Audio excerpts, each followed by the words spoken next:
नाज़रीन, आप देख रहे हैं आवर न्यूज और मैं हूं नाइला भट्टी।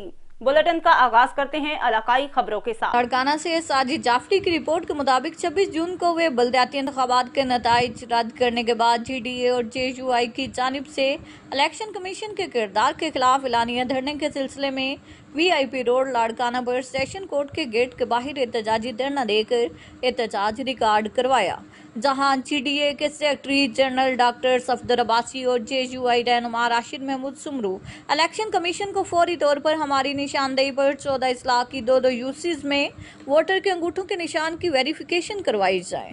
बसूरत दीगर एहतजाजी तहरीक का आगाज कर दिया जाएगा। इलेक्शन कमीशन दफ्तर के बाहर VIP रोड पर धरना दिए बैठे GDA और JUI कारकुनान से खिताब में डॉक्टर सफदर अब्बासी और मौलाना राशिद महमूद सुमरू का कहना था, बिलावल भुट्टो जरदारी, आप ये इलेक्शन हार चुके हैं। मैंने डेट को तब्दील मत करो। आप किसी तौर पर कोई बात मानने को तैयार नहीं हो और हंसकर मुबारकबाद दे रहे हो, तो ये बात जान लो कि अब जंग शुरू हो चुकी है। लड़ाई के लिए तैयार हैं, हम चुप करके नहीं बैठेंगे। कोई अपोजिशन जमात आपकी बात मानने को तैयार नहीं। हम इलेक्शन ट्रिब्यूनल जाएंगे। इलेक्शन कमीशन हमारी निशानदेही पर बल्दियाती इलेक्शन के पहले मरहले में 14 इस्लाह के हर दो यूसीज के वोटर के अंगूठों के निशानात की तस्दीक करवाए। अगर वो जेली ना हुए तो हम तहरीक की कॉल वापस ले लेंगे।